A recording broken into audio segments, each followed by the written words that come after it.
Well, hello there! Glad you can join me today for one of the stories from my book Up to Mischief.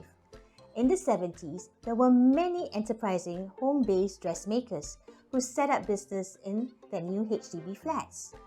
They had with them their trusty pedal-powered Singer sewing machine, just like the miniature one I have here. Some had just moved in from the kampongs and needed time to adjust to high-rise living. Well, it's time now to meet the dressmaker.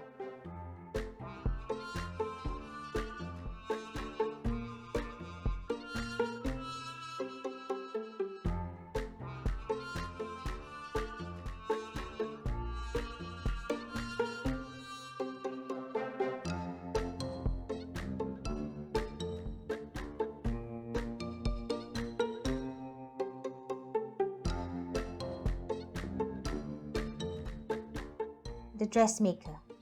Singapore in the 1970s. Working women began to dress up in Western fashion, especially for work. It was indeed the start of a fashionable era, and dressmakers were in demand for making both cheongsams and Western-style dresses. Little Ruby loved watching her mum dress up for work.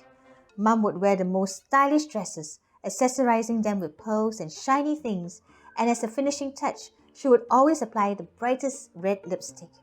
Ruby just couldn't wait for the day when she had her own wardrobe of pretty dresses with matching accessories. Her wish came true when she turned 8. Ruby, would you like to go to the dressmaker and make a dress like mine? Do I get to choose the fabric and my own pattern? Ruby exclaimed. Of course, it's your dress, said Mum. I will first take you to People's Park to choose the material, and then you get to meet Daisy, my dressmaker. Ruby was so excited that she couldn't sleep the night before. The choice of fabrics at People's Park was amazing, from beautiful lace to shiny satin, from flowery cotton to smooth silks. Ruby couldn't help touching the different types of material to see how they felt against the skin. She made her choice of a flowery cotton fabric, and Mum even took her to the haberdashery store to choose some matching buttons and trims. Then it was off to Daisy's. It wasn't a shop as Ruby had thought, but a flat at Red Hill. Daisy ran a dressmaking service from the comfort of her own home. Mum rang the doorbell, but there was no answer. She rang it again, and this time a pattering of feet could be heard as the door opened. Out popped a white, pasty-faced woman. Ruby was a little taken aback as the woman's face was thoroughly covered by thick white powder.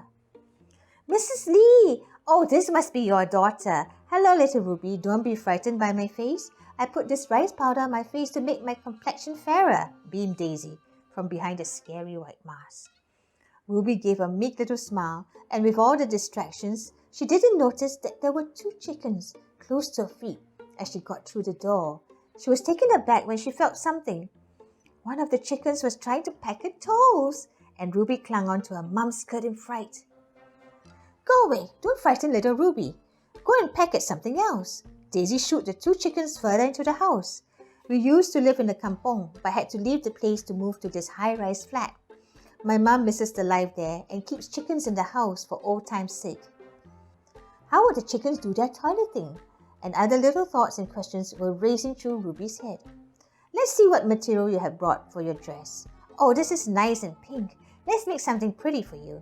Here are some pattern books for children's dresses. See if you like a pattern in there, said Daisy.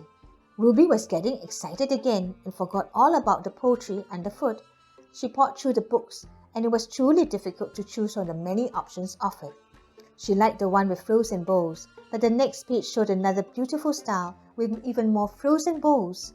As her eyes were glued on the designs, she felt a little tingling sensation at her toes. She looked down and saw the chickens at her feet. Ruby jumped in shock and stood on the chair in fear while her mum tried pacifying her. They were biting my toes, Mum, said Ruby as she started crying. They were just trying to be friendly. She doesn't bite, said Daisy as she picked Lucky up and brought it closer to Ruby.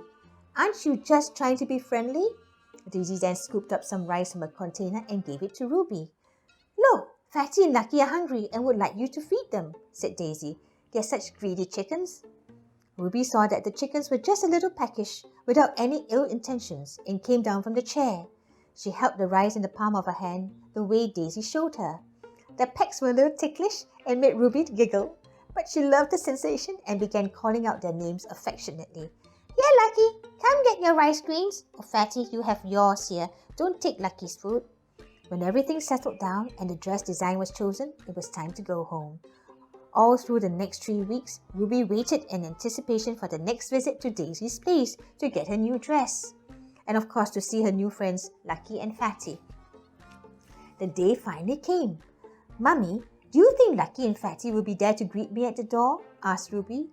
Mum gave a little laugh. Maybe. Ruby skipped to the door and rang the bell. As usual, a white pasty-faced woman opened the door and smiled.